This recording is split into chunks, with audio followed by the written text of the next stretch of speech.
வணக்கம். நம்ம இன்றைக்கி காவடி ஆட்டம் என்ன அப்படிங்கிறத பற்றி பார்க்கலாம்.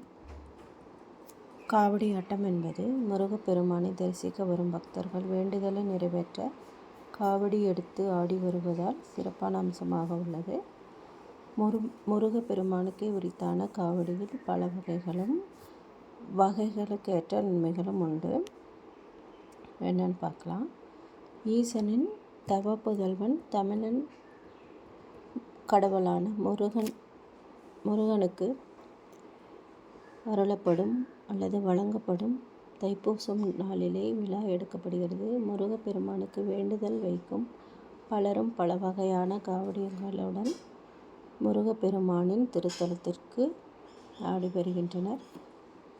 முருகப்பெருமானுக்கு 20 வகை காவடிகள் எடுக்கப்படுகிறது. இக்காவடிகளில் தங்க காவடி நீடித்த புகழையும், வெள்ளி காவடி நல்ல ஆரோக்கியத்தையும் வழங்குகிறது. பால் காவடி செல்வ செழிப்பையும், சந்தன காவடி வியாதிகளையும் நீக்கி, பன்னீர் காவடி மனநல பாதிப்புகளை நீக்கி பக்தர்களுக்கு நன்மை பயக்குவதாக நம்பப்படுகிறது. சர்க்கரை காவடி சத்தான உடம்பை பெறுவதற்காக எடுக்கப்படுவதாக நம்புகிறார்கள்.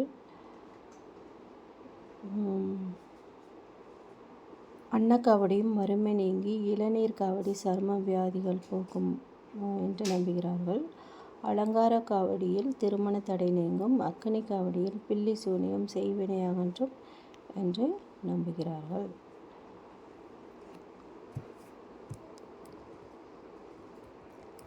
சர்ப்ப காவடி குழந்தை வரன் அளிக்கும் மற்றும் கற்பூர காவடி பூரண ஆரோக்கியம் அருளும், தேவர் காவடி உயிர் ஆபத்துகள் நீக்கும் என்று நம்புகிறார்கள்.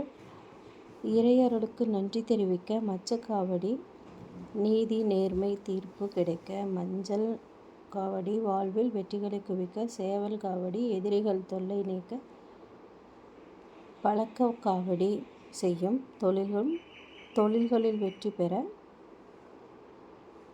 இவ்வகை காவடிகள் எடுக்கப்படுகிறது. மயில் காவடி இல்லத்தில் இன்பம் நீடித்திருக்க, புஷ்ப காவடி எடுப்பது நினைத்ததை நடத்தி முடிக்கும் என்று நம்பப்படுகிறது.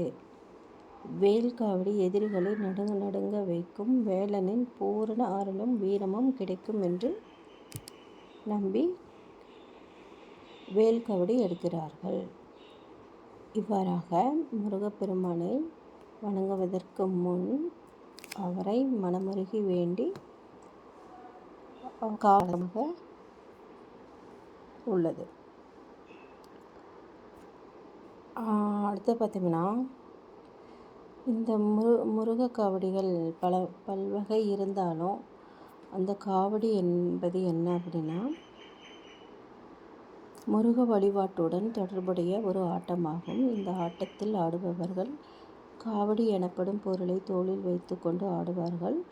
இலங்கையிலும் தமிழ்நாட்டிலும் தமிழர் வாழும் பகுதிகளிலும் பிற நாடுகளிலும் உள்ள முருக கோவில்களில் வழிபாட்டின் ஒரு கூறாக காவடி ஆட்டம் இடம்பெறுவது வழக்கம்.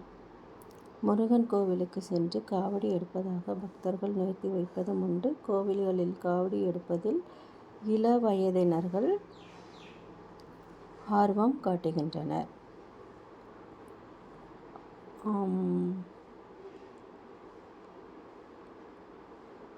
முருகன் கோவிலுக்கு சென்று காவடி எடுத்த பக்தர்கள் பக்தி நிறுத்தி வைப்பதுண்டு. கோவில்களில் காவடி எடுப்பதில் இள வயதினரை விட பெரியவர்களும் இதில் ஆர்வம் காட்டுகிறார்கள். பங்கேற்பாளர்கள் பலரும் வழிபாட்டின் கூறாக காவடி ஆட்டம் பிற்காலத்தில் தொழில்முறை ஆட்டமாகவும் வளர்ச்சி பெற்று இருப்பதை காண முடிகிறது. எனினும் வழிபாட்டு தொடர்பான காவடி ஆட்டம் அல்லது காவடி எடுத்தல் இன்னும் பரவலாக பழக்கத்தில் இருந்து வருகிறது.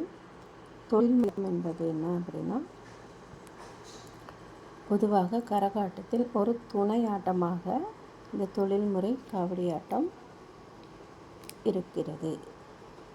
இதனுடைய விளக்கம் என்னென்னா, கா அடி என்பது காவாக சுமக்கப்படும் முருகப்பெருமானின் திருவடி என்று சொல்லப்படுகிறது. கா என்பது இருபுறமும் தொங்கும் சுமை கொண்டதாக இருக்கும். காவடி ஆட்டம் என்பது காவடி ஆட்டம் என்னும் இரு சொற்கள் சேர்ந்து உருவானது.